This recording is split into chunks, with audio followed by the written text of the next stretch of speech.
Maria Rodriguez had been invisible for most of her life. At 43 years old, with graying hair always tucked beneath a white cap and hands roughened by years of cleaning, she moved through the Torino mansion like a ghost.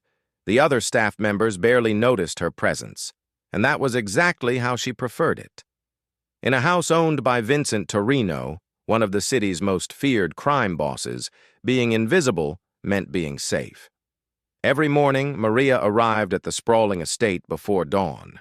The mansion sat on 20 acres of manicured grounds, surrounded by high walls and security cameras that watched every corner. She would enter through the service entrance, change into her uniform, and begin her routine. First, the main hallway with its marble floors that reflected the crystal chandeliers above. Then the library, where leather-bound books lined walls from floor to ceiling, most never touched except by her dusting cloth. Maria had worked for the Torino family for 8 years. She had seen men in expensive suits come and go at odd hours, heard raised voices behind closed doors, and noticed bloodstains on shirts that mysteriously disappeared from the laundry. But she kept her eyes down and her mouth shut. She had 2 daughters in college, and this job paid better than any honest work she could find elsewhere. Vincent Torino himself was a man who commanded fear with just a glance. Standing over 6 feet tall with silver hair slicked back and cold blue eyes, he ruled his criminal empire with calculated precision. His wife had died years ago, and his son Marco had taken over much of the day-to-day operations. But Vincent remained the true power, making decisions that affected lives across the city from his home office. Maria cleaned that office every evening after Vincent left for his nightly meetings. The massive oak desk dominated the room, surrounded by filing cabinets and a safe built into the wall. She would dust the framed photographs of Vincent's late wife, vacuum the Persian rug, and empty the wastebasket without ever disturbing the papers on his desk. One Thursday evening in October, everything changed. Maria was running late because her bus had broken down, forcing her to wait 40 minutes for the next one. By the time she reached the office, it was past 9 o'clock. The house seemed quieter than usual. She knocked softly on the office door, waited for a response that didn't come, and entered. The room was empty, but something was different. The safe stood open. Its heavy door swung wide. Maria had never seen it unlocked before. Papers spilled across Vincent's desk, and a manila folder had fallen to the floor. As she bent to pick it up, several photographs slipped out. Maria's heart stopped. The photographs showed children, young boys and girls, none older than 12 or 13, standing in what looked like a warehouse. Their eyes were hollow, their clothes dirty. Some had bruises visible on their arms and faces. Numbers were written across the bottom of each photo like inventory labels. Her hands trembled as she gathered the photos. One slipped from her grasp and floated under the desk. As she reached for it, she heard footsteps in the hallway. Panic shot through her. The safe was still open, the folder in her hands. If Vincent found her like this, she would not leave the mansion alive. Moving faster than she had in years, Maria shoved the photos back into the folder and placed it on the desk. But as she stood, she realized one photo remained in her apron pocket. The footsteps grew closer. There was no time to put it back. She grabbed her cleaning supplies and was spraying furniture polish when the door opened. Vincent entered, followed by 2 men she didn't recognize. They wore dark suits and had the hard faces of men who hurt people for a living. Vincent's eyes swept the room, pausing at the open safe before settling on Maria. "You're late tonight," he said, his voice carrying a subtle threat. "I'm sorry, Mr. Torino," Maria replied, keeping her eyes on the desk she was polishing. "The bus broke down." He watched her for a long moment. Maria felt sweat gathering at the base of her neck, but forced herself to continue cleaning as if nothing was wrong. The photograph in her pocket felt like it weighed 1,000 pounds. "Finish quickly and go," Vincent said finally. He moved to his desk and began gathering the papers, including the folder she had touched. The two men positioned themselves by the door, watching her. Maria worked in silence, every movement careful and deliberate. She emptied the wastebasket, straightened the books on the shelf, and ran her cloth over surfaces that were already clean. All the while, she felt their eyes on her. When she finished, she gathered her supplies and walked to the door. One of the men stepped aside just enough to let her pass. In the hallway, Maria forced herself to walk normally despite the urge to run. She returned her supplies to the cleaning closet, changed out of her uniform, and left through the service entrance. Only when she was on the bus, 6 blocks away from the mansion, did she dare to reach into her pocket. The photograph was still there. A young girl, perhaps 10 years old, with dark hair and frightened eyes. The number across the bottom read, Lot 847. Maria stared at the image, her mind racing. She had always known Vincent Torino was dangerous, that his wealth came from illegal activities. But this was different. This was evil beyond anything she had imagined. At home that night, Maria sat at her kitchen table with the photograph before her. Her small apartment felt safe, but temporary, as if Vincent's reach could extend through the walls at any moment. She thought about her daughters, safe in their dorm rooms, pursuing their dreams because of the money she earned in that mansion. She thought about all the times she had cleaned blood from Vincent's clothes and said nothing. But mostly she thought about the girl in the photograph. Where was she now? Was she still alive? How many others were there? The questions tortured her through the sleepless night. By morning, Maria knew she faced an impossible choice. She could pretend she had seen nothing, return to the mansion, and continue her invisible existence. Or she could try to help those children and risk everything. As dawn broke over the city, Maria made her decision. She dressed for work as usual, but before leaving, she took the photograph and placed it in an envelope. On the outside, she wrote a name, Detective James Morrison. She had seen him on the news, leading investigations into organized crime. He seemed honest, dedicated to justice despite the corruption that ran through the city like poison. Maria arrived at the mansion at her usual time. Everything appeared normal. The security guards nodded as she passed. The other staff members ignored her presence, and the house hummed with its regular morning activity. But as she began her cleaning routine, Maria noticed subtle changes. Extra guards patrolled the hallways.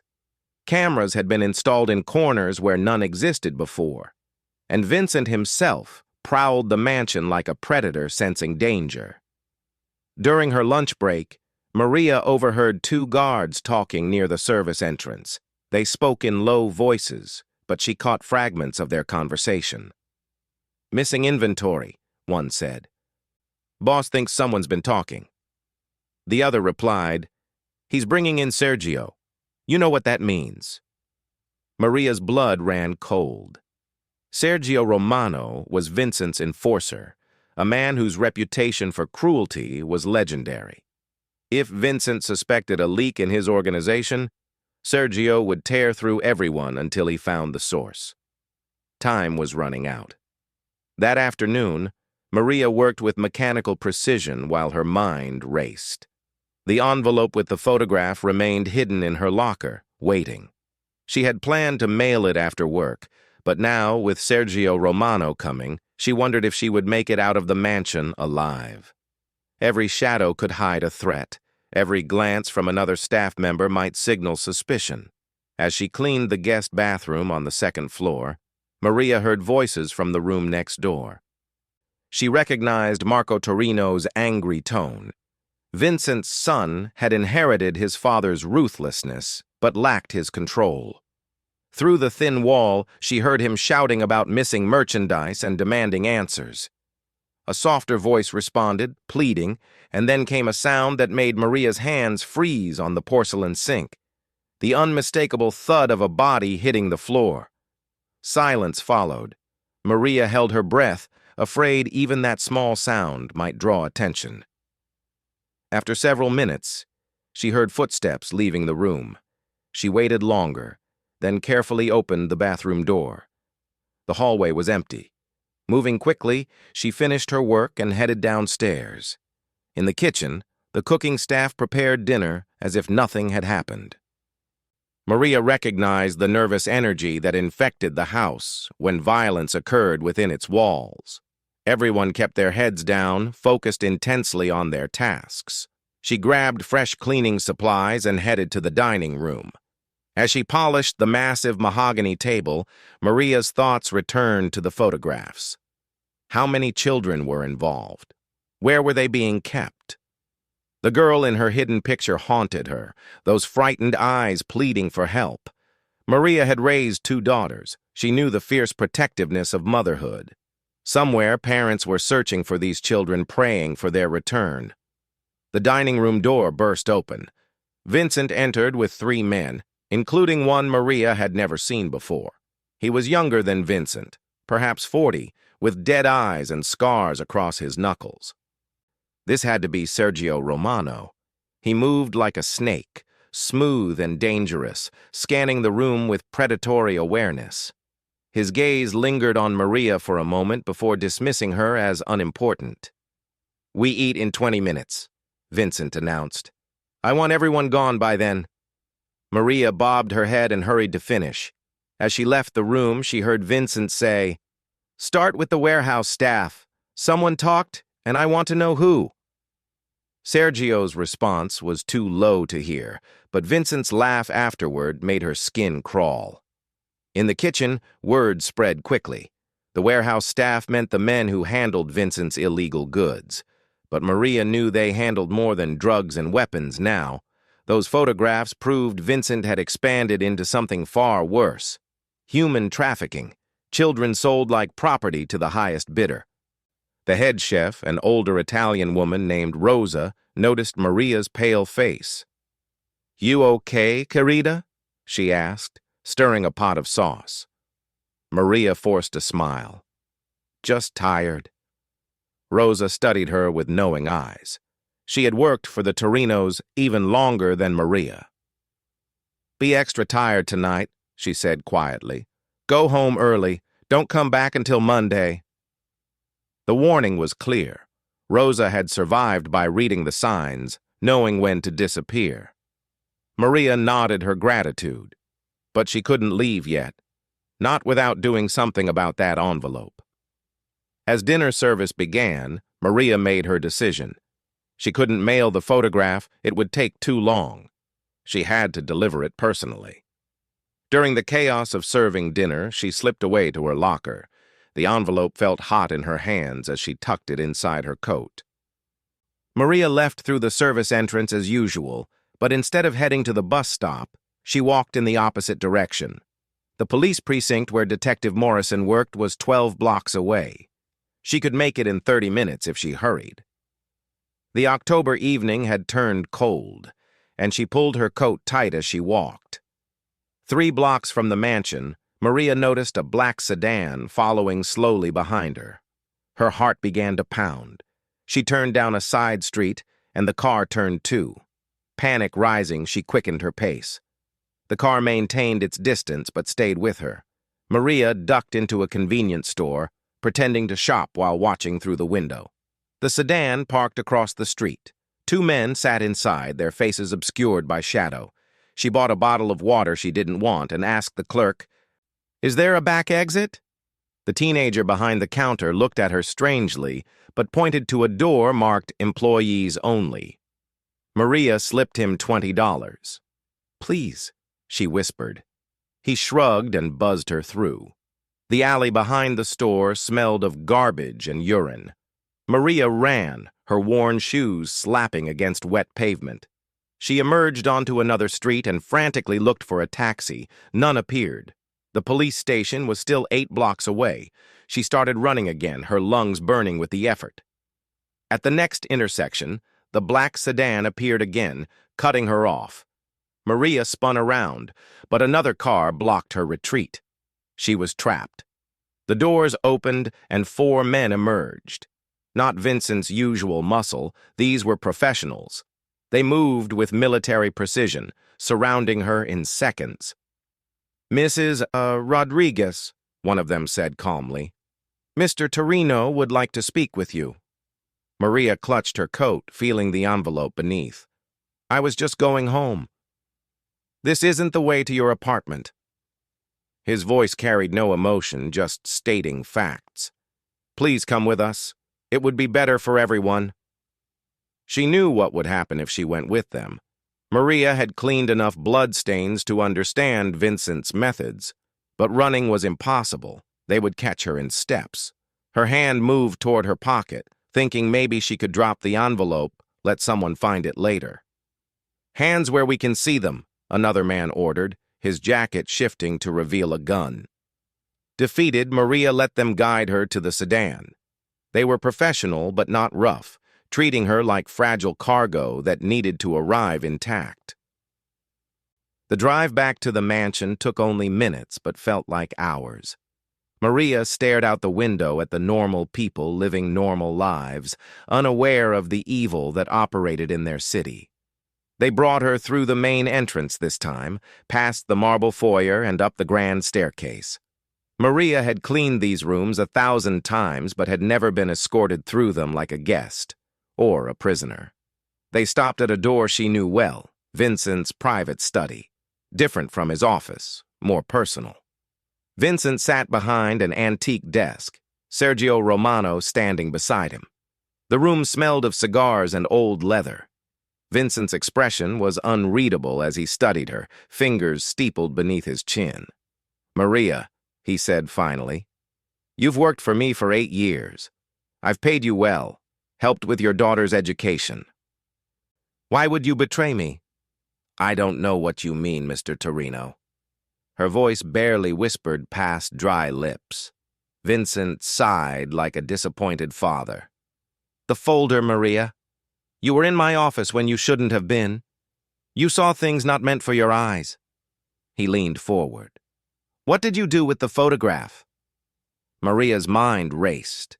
He knew about the missing photo, but maybe not which one. If she denied everything, Sergio would make her talk eventually. If she admitted taking it but claimed she destroyed it, they might believe her. Or they might not. I was frightened," she said, choosing partial truth. "When you came in, I panicked. There was a photo on the floor. I picked it up but was scared to put it back. I thought you would think I was snooping." "And where is this photograph now?" Maria forced herself to meet his eyes. "I burned it. At home. I was terrified you would find out. I just wanted to forget I ever saw anything." Vincent exchanged glances with Sergio, who shook his head slightly. They didn't believe her. Of course they didn't. Men like Vincent Torino survived by trusting no one. "Search her," Vincent ordered.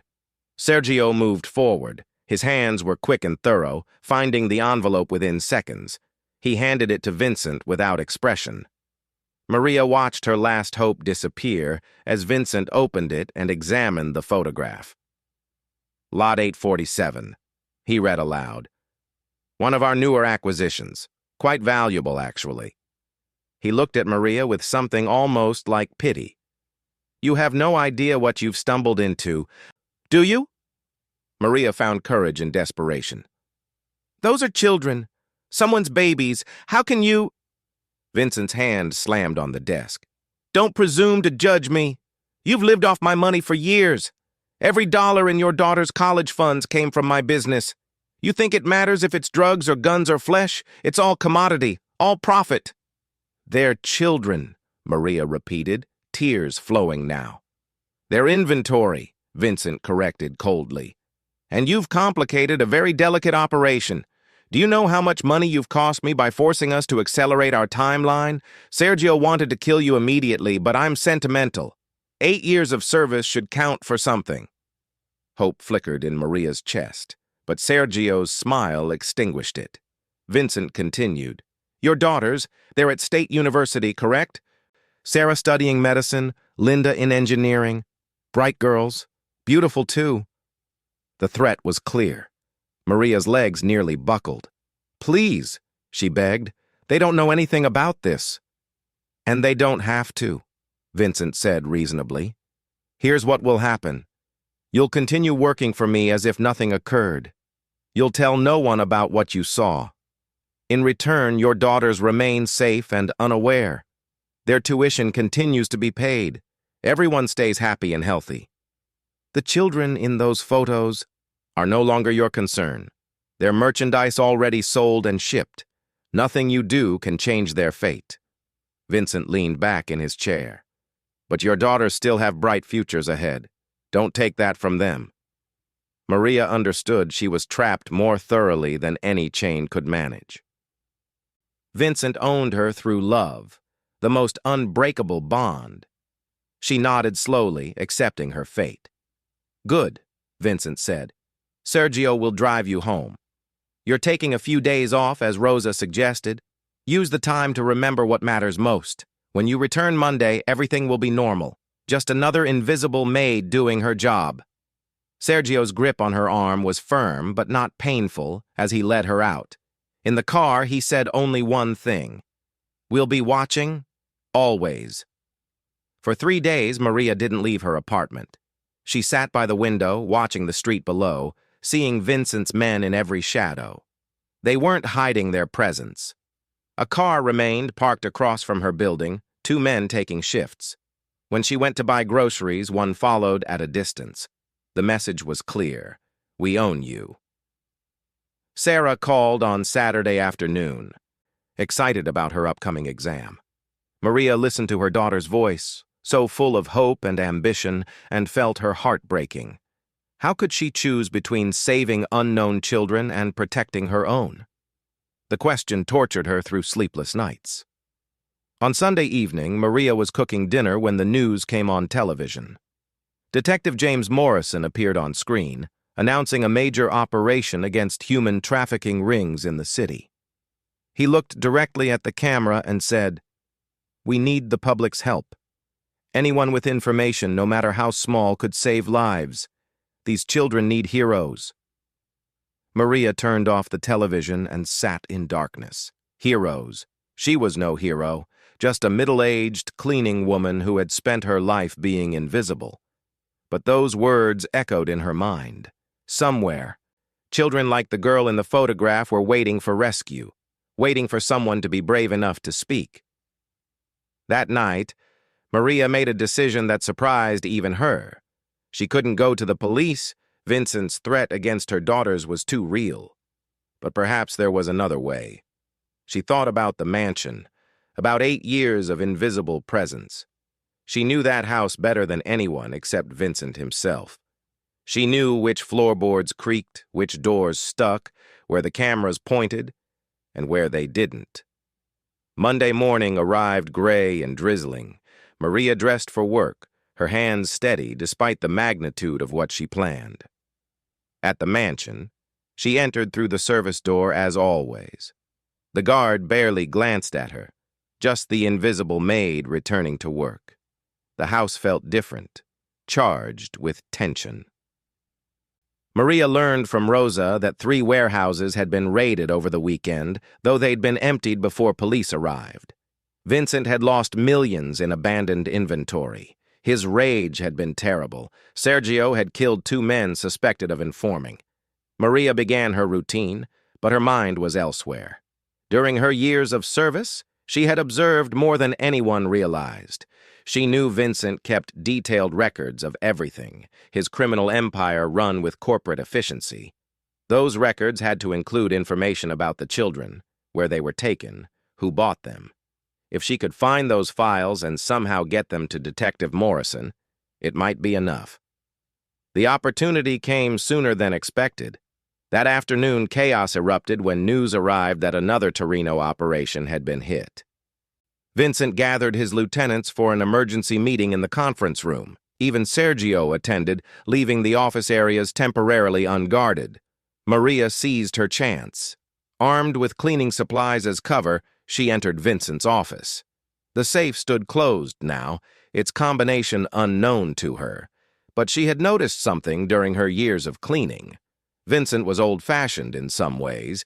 He kept hard copies of important documents, and he was predictable in his hiding spots. Moving quickly, Maria checked behind picture frames, under drawers, inside hollowed-out books. In the bottom drawer of his desk, beneath a false panel she had discovered years ago while deep cleaning, she found what she was looking for: a leather journal, its pages filled with Vincent's neat handwriting. The entries were coded, but not incomprehensibly. Dates, locations, numbers that corresponded to the photos she had seen. Her stomach turned as she read. Hundreds of children over the past 2 years, shipped like cargo to buyers around the world. Some entries included personal details that made them even more horrific. Ages, descriptions, special requests from buyers. Maria heard footsteps in the hall. No time to replace the journal properly. She made a desperate choice, stuffing it into her cleaning cart beneath dirty rags. If they searched her cart, she was dead. But if she could get it out of the house... The door opened. Marco entered alone, his face flushed with anger. He looked at Maria with surprise that quickly turned to suspicion. "What are you doing here?" "Cleaning, Mr. Marco," Maria replied, spraying polish on the desk. "Should I come back later?" He studied her for a long moment. Maria felt sweat trickling down her back, but kept her movements calm, routine. Finally, Marco waved dismissively. "Get out. No one cleans this room today." Maria gathered her supplies, every movement careful. The journal hidden in her cart felt like it was screaming its presence. She wheeled the cart out, expecting Marco to call her back any second, but he was already on his phone, shouting at someone about incompetent security. In the hallway, Maria forced herself to continue normally. She cleaned 2 more rooms, maintaining her cover, all while the journal burned beneath the rags. Finally, she reached the service area. Other staff members were taking their afternoon break. She was alone. Maria retrieved the journal and faced another dilemma. She couldn't walk out with it. They would search her at the door now, but she had to get it to the police somehow. Then she remembered the old laundry chute, sealed years ago but never properly closed. It led directly to the delivery area outside the security perimeter. Working quickly, Maria wrapped the journal in plastic from her supplies. The chute was dusty and narrow, but the package fit. She heard it sliding down, landing with a soft thump below. Now she had to retrieve it without being seen. The next hour was the longest of Maria's life. She finished her assigned rooms, returned her cart, and changed clothes as usual. At the security checkpoint, they searched her thoroughly, even checking her shoes. She submitted without complaint, knowing she carried nothing incriminating. Outside, Maria walked to the bus stop as always, but once out of sight, she circled back through the adjoining property. The delivery area was used only in mornings.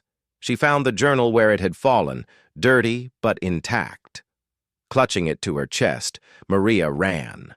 This time she didn't go to the police station, too obvious, too watched. Instead, she remembered Detective Morrison's press conference had mentioned a tip hotline.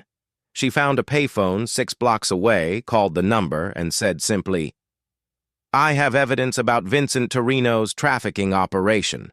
Roosevelt Park, North Bench, trash can, 1 hour." She hung up before they could respond. Maria placed the wrapped journal in the specified location and watched from across the park.